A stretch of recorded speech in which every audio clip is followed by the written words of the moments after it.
हम राजस्थान के झीलों का शहर यानी कि उदयपुर सिटी की बात करने जा रहे हैं। दोस्तों आज की वीडियो में हम जानेंगे कि हमको उदयपुर कैसे पहुंचना है, उदयपुर में हमको कहां रुकना है, उदयपुर में हमको खाने पीने की क्या व्यवस्था है, साथ ही साथ हमको उदयपुर में कहां कहां घूमना चाहिए और हमारा इन सारी जगहों को घूमने के लिए हमारा साधन क्या होगा, हम टैक्सी हायर करें या फिर हम स्कूटी या फिर बाइक रेंट पे लेके घूमें, उदयपुर हमको कब आना चाहिए, उदयपुर में हमको कितने दिन का स्टे बनाना चाहिए और अंत में ये भी जानेंगे कि उदयपुर में हमको एक व्यक्ति का कुल खर्चा कितना लग जाएगा। तो दोस्तों बने रहिए मेरी वीडियो में, एक एक करके सारी बातों को विस्तार पूर्वक मैं वर्णन करूंगा जिससे आपको उदयपुर सिटी की यात्रा करने के लिए काफी सहूलियत भी मिले और साथ ही साथ आपका खर्चा भी कम से कम आए।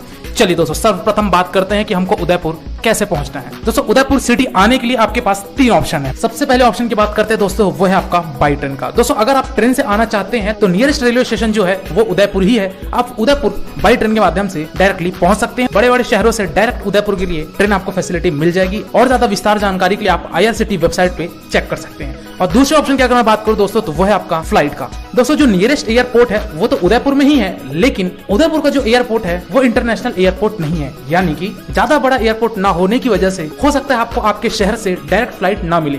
तो आप आ जाइए जयपुर। जयपुर से अगर मैं उदयपुर की दूरी की बात करूं तो आपका लगभग 400 किलोमीटर पड़ जाता है और ये 400 किलोमीटर की दूरी या तो आप टैक्सी के द्वारा तय कर सकते हैं, चाहे तो आप राजस्थान स्टेट ट्रांसपोर्ट की बस का भी इस्तेमाल कर सकते हैं। तो दोस्तों ये तो था आपके फ्लाइट का ऑप्शन। तीसरे ऑप्शन की अगर मैं बात करूं दोस्तों वो है आपका बाई बस। दोस्तों जयपुर, अजमेर, गुजरात, दिल्ली सब जगह से आपको डायरेक्ट बस फैसिलिटी अवेलेबल है, चाहे वो प्राइवेट बसेस हो चाहे आपके वो गवर्नमेंट बसेस हो, दोनों ही प्रकार के आपको बसेस मिल जाएंगी। तो आप अपनी यात्रा बाई रोड के माध्यम से भी तय कर सकते हैं अगर आप बस से आना चाहते हैं, या फिर अगर आप पर्सनल व्हीकल से आना चाहते हैं तो इस माध्यम से पहुंच सकते हैं। चलिए दोस्तों हम उदयपुर पहुंच चुके हैं। सबसे बड़ा प्रश्न आता है कि हम उदयपुर में किस लोकेशन में स्टे बनाएं जिससे हमको घूमने के लिए भी सहूलियत मिले और साथ ही साथ हमको हर प्रकार की फैसिलिटी अपने होटल के इर्द गिर्द मिल जाए। तो अगर आप ट्रेन से आते हैं तो रेलवे स्टेशन के बाहर ऑटो पकड़िए और आपको आना है सिटी पैलेस। दोस्तों उदयपुर का जो सबसे प्रसिद्ध है वो सिटी पैलेस ही है, तो वहां के आसपास आप होटल ले सकते हैं। चाहे तो अगर आपको वहां होटल नहीं मिलता है या फिर अगर आपको होटल थोड़े कॉस्टली मिलते हैं तो आप चले जाइए पिचोला के पास, जो कि लार्जेस्ट लेक कहलाता है पिचोला लेक। वहां आसपास भी आपको ढेर सारे होटल मिल जाएंगे, तो आप वहां भी स्टे बना सकते हैं। तो दोस्तों चाहे तो आप सिटी पैलेस के आसपास अपना स्टे बना लीजिए या चाहे तो आप पिचोला लेक के आसपास स्टे बना सकते हैं। एक चीज यहाँ पे मैं ये बताना चाहूंगा कि उदयपुर थोड़ा सा आपको कॉस्टली पड़ेगा बाकी सिटी के कंपैरिजन में, क्योंकि उदयपुर की हर चीज आपको महंगी लगेगी बाकी शहरों की अपेक्षा, इसलिए थोड़ा सा बजट आपका यहाँ पे इंक्रीज होगा। लेकिन कोई बात नहीं, मैं आपको एक मिनिमम से मिनिमम कॉस्ट वाला आइटनरी बता रहा हूँ जिसमें आपको ज्यादा पैसे खर्च करने की आवश्यकता नहीं पड़ेगी। तो दोस्तों होटल आपको वहां पे 1500-2000 रुपए तक का एक दिन का होटल मिलेगा, जिसमें 2 से 3 व्यक्ति रुक सकते हैं। कुछ यात्री दोस्तों आपके रेलवे स्टेशन के बाहर जो होटल बने हुए हैं वहीं स्टे कर लेते हैं, लेकिन मैं ये रिकमेंड करूंगा कि आप स्टेशन के बाहर वाले होटल जो है उनमें स्टे मत करिए, क्योंकि आपको वो सिटी पैलेस की दूरी 2.5 किलोमीटर की पड़ जाती है। तो बार बार आपको ये 2.5 किलोमीटर का डिस्टेंस तय करने के लिए बार बार सिटी पैलेस आना पड़ेगा। इससे बेहतर है कि आप सिटी पैलेस के पास ही होटल ले लीजिए।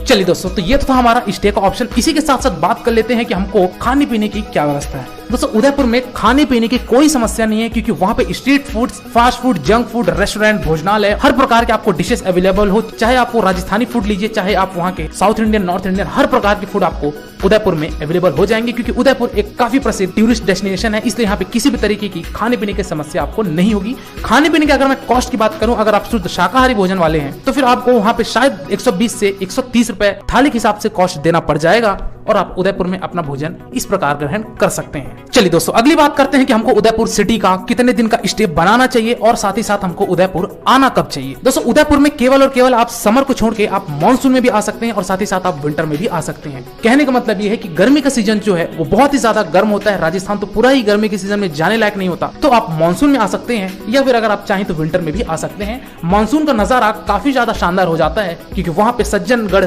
वाइल्ड लाइफ सेंचुरी है, उसका दृश्य, साथ ही साथ आपके सज्जनगढ़ पैलेस का दृश्य और पूरे उदयपुर शहर का दृश्य, ये सारी चीजें आपको काफी ज्यादा लुभाएंगी, जो कि आपको मानसून में एक बेहद शानदार एक्सपीरियंस देती है। तो मानसून में भी आप आ सकते हैं। बारिश की अगर मैं बात करूं कि मानसून में आएंगे बारिश हमको ज्यादा देखने को मिलेगी, तो ऐसा कुछ नहीं है। उदयपुर में थोड़ी सी वर्षा कम होती है, इस कारण आप मानसून में भी अपना ट्रिप बना सकते हैं। अगर आप जुलाई अगस्त में बनाना चाहते हैं तो बना सकते हैं। चलिए दोस्तों अब बात करते हैं कि हमको उदयपुर में कितने दिन का ट्रिप बनाना चाहिए। दोस्तों ये डिपेंड करता है कि आपके पास टाइम कितना है, लेकिन अगर उदयपुर के एक्सप्लोर करने की बात की जाए तो 3 दिन आपके लिए भरपूर है। 3 दिन में आप आराम से उदयपुर को घूम लेंगे और तीसरे दिन शाम होते होते आप अपनी रवानगी ले सकते हैं। लेकिन कुछ टूरिस्ट दूसरे दिन ही रवानगी ले लेते हैं, जो कि 1 नाइट स्टे करते हैं और 2 दिन रहते हैं। लेकिन मेरा जो आइटनरी है, मैं जो आज की वीडियो में जो बता रहा हूँ वो आपके 3 दिन का बता रहा हूँ, क्योंकि 3 दिन में कम से कम आप पूरे उदयपुर को एक्सप्लोर कर लेंगे। क्योंकि किसी भी जगह पे हम जाते हैं तो हम कोशिश ये करेंगे सारी की सारी जगह प्लेसेस कवर कर लें, ताकि हमको इस चीज का गिल्ट ना रहे कि शायद मैं वो चीज मिस कर दिया। एनीवे, तो दोस्तों हम 3 दिन का आइटनरी बता रहे हैं। सबसे पहले दिन हमको घूमना है सिटी पैलेस। दोस्तों जैसा कि मैंने बताया, उदयपुर का सबसे प्रसिद्ध सिटी पैलेस, जिसको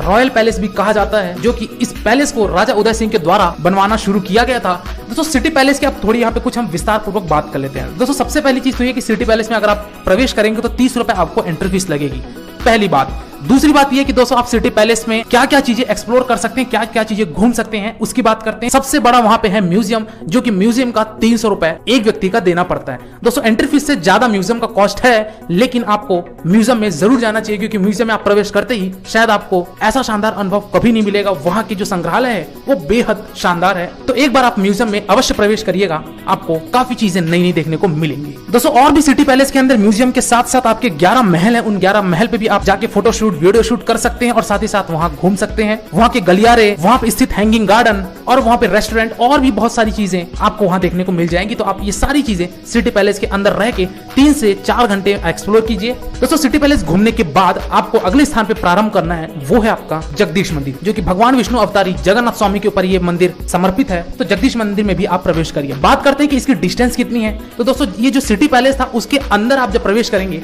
तो ही आपको ये मंदिर पड़ेगा। कुल मिला के कह देना चाहिए जगदीश मंदिर भी हमारे सिटी पैलेस के अंदर ही है। तो दोस्तों एक बार आप यहाँ जरूर विजिट करिए, यहाँ पे आप मत्थे टेकिए और अगले स्थान की तरफ प्रस्थान करिए। वो है आपका अंबा माता मंदिर, जो कि आपका सिटी पैलेस से 1 किलोमीटर की दूरी पर पड़ता है। इस मंदिर को दोस्तों राजा सिंह ने बनवाया था, जो कि व्हाइट मार्बल से ये मंदिर काफी शानदार दिखता है। यहाँ भी जाइए, आप अंबा माता जी के दर्शन करिए और आप मूव करिए आप अपने अगले स्थान की तरफ, जो कि है आपका पिचोला लेक। दोस्तों जैसा कि मैंने आपको बताया, लार्जेस्ट लेक कहलाता है पिचोला लेक, और आपको यहाँ पे बोटिंग की भी फैसिलिटी मिलेगी। तो आप बोटिंग भी कर सकते हैं, हाई स्पीड बोट भी रहता है, इसका भी आनंद उठा सकते हैं। अब यहाँ पे हम बात करते हैं कि पिचोला लेक में जब हम बोटिंग करेंगे तो हमको क्या क्या चीजें को कवर करना है। सबसे पहली बात तो ये कि आप वहां पिचोला लेक जब आप पहुंचेंगे तो वहां से आपको बोट लेना है। बोट का जो कॉस्ट है दोस्तों वो 500 रुपए एक व्यक्ति का कॉस्ट लिया जाता है। और वही अगर आप इवनिंग के समय जाते हैं, यानी कि अगर आप शाम 5 बजे या 6 बजे जाते हैं, तो फिर इसी बोट का कॉस्ट 700 रुपए हो जाता है। इसका कारण ये है 200 रुपए बढ़ जाने का, क्योंकि इवनिंग के समय पे जो पिचोला लेक का दृश्य है और जो वहां पे आपको लेके जाएगा जग मंदिर, ये दोनों का नजारा बहुत ही सुंदर हो जाता है। इस कारण से इसका रेट 200 रुपए ज्यादा पड़ता है। तो दोस्तों 500 रुपए आपको बोट वाला लेगा और आपको 1 से सवा घंटे की ये टोटल आपकी बोट राइड रहती है। और पिचोला लेक से जब आप बोटिंग करेंगे दोस्तों, तो वो आपको एक किनारे लेके जाएगा, एक आइलैंड में, जो कि है आपका जग मंदिर। दोस्तों जग मंदिर का लुक बहुत ही शानदार है। यहाँ पे भी आप जाके यहाँ का नजारा, यहाँ का दृश्य देख सकते हैं। येलो सैंड और व्हाइट मार्बल से बनी ये जग मंदिर काफी ज्यादा शानदार अनुभव दिलाती है। तो दोस्तों आप जग मंदिर में भी घूमिए और वापस बोट में आके वो आपको पिचोला लेक के तट के किनारे छोड़ देगा। तो दोस्तों इस तरीके से आपको पिचोला लेक का यात्रा करना है और उस दिन वापस आप सिटी पैलेस आइए और अपने होटल पे स्टे कर लीजिए। दोस्तों अगली सुबह यानी कि डे नंबर 2, दोस्तों डे नंबर 2 में हमको अर्ली मॉर्निंग उठकर सबसे पहले प्रवेश करना है करणी माता मंदिर। दोस्तों करणी माता मंदिर सिटी पैलेस से ज्यादा दूरी पे स्थित नहीं है। वहां पे आपको करणी माता का दर्शन करने के लिए 15 से 20 मिनट पहले ट्रैकिंग करके ऊपर चढ़ना पड़ेगा, क्योंकि करणी माता का मंदिर जो है वो अरावली पर्वत पे स्थित है। दोस्तों आप रोपवे के माध्यम से भी करणी माता पहुंच सकते हैं, और मैं ये रिकमेंड करूंगा कि एक बार रोपवे से ही आप जाइएगा, क्योंकि रोपवे से चढ़ते वक्त आपको जो पूरे उदयपुर शहर का और जो अरावली हिल्स का जो नजारा दिखेगा वो बेहद खूबसूरत रहेगा। तो एक बार आप रोपवे का जरूर आनंद उठाइएगा। दोस्तों करणी माता मंदिर दर्शन करने के बाद हमको अब प्रस्थान करना है फतेह सागर लेक। दोस्तों फतेह सागर लेक जो कि सेकंड लार्जेस्ट लेक कहलाता है, तो आप यहाँ जाइए। और फतेह सागर लेक में भी दोस्तों आपकी बोटिंग होती है। दोस्तों यहाँ पे बोटिंग कॉस्ट थोड़ी सी कम होती है as compared to Pichola lake. Pichola lake में हमने 500 रुपए दिया था, लेकिन फतेहपुर लेक में शायद हो सकता है आपको 350 या 400 रुपए ही देने पड़े, क्योंकि वहां की अपेक्षा यहाँ कॉस्ट थोड़ा सा कम ही रहता है। तो दोस्तों फतेहपुर में भी आप हाई स्पीड बोटिंग या फिर नॉर्मल बोटिंग कर सकते हैं। दोस्तों फतेहपुर लेक में जो आपको बोटिंग करनी है वो बेसिकली आपको कुछ प्रमुख स्थानों के लिए करनी है। यानी कि फतेहपुर लेक में जब आप जाएंगे बोटिंग करने, तो आपको 3 आइलैंड मिलेंगे छोटे छोटे, और वो तीनों आइलैंड में महत्व अलग अलग है। सबसे पहले आइलैंड की मैं बात करूं जो आपका बोट वाला लेके जाएगा, वो है आपका स्मॉल जू, यानी एक छोटा सा वहां जू मिलेगा। तो उस जू में आप जाइए, वहां घूमिए। वहीं पे एक बना हुआ है नेहरू पार्क, तो उस पार्क में भी जा सकते हैं, वहां भी कुछ समय व्यतीत कीजिए। और आप दूसरे आइलैंड की तरफ प्रस्थान कीजिए, जो कि है पब्लिक पार्क, यानी कि एक टापू है जहां पे आपको एक पार्क की फैसिलिटी मिलेगी, साथ ही साथ आपको वाटर चिट माउंटेन भी देखने को मिलेगा। तो वहां से आप एक बार जाइए, वहां का दृश्य, वहां का नजारा और वहां कुछ समय व्यतीत अवश्य करिएगा। और इसके बाद हम तीसरे आइलैंड की तरफ प्रस्थान करेंगे उसी बोट से, जो कि आपका वो आइलैंड है वो सनसेट के लिए काफी प्रसिद्ध है। वहां से अरावली हिल्स और जो पूरे उदयपुर शहर का जो लुक है, जो नजारा है, वो बेहद खूबसूरत हो जाता है, खास तौर से सनसेट के समय पे तो बहुत ही ज्यादा। तो दोस्तों ये 3 आइलैंड का आप आनंद उठाइए, 3 आइलैंड घूमिए और उसके बाद वापस अगले स्थान की तरफ प्रस्थान करिए, जो कि है आपका सहेलियों की बाड़ी। दोस्तों सहेलियों की बाड़ी जो फतेहपुर लेक था वो उससे 1 किलोमीटर की दूरी पे पड़ता है।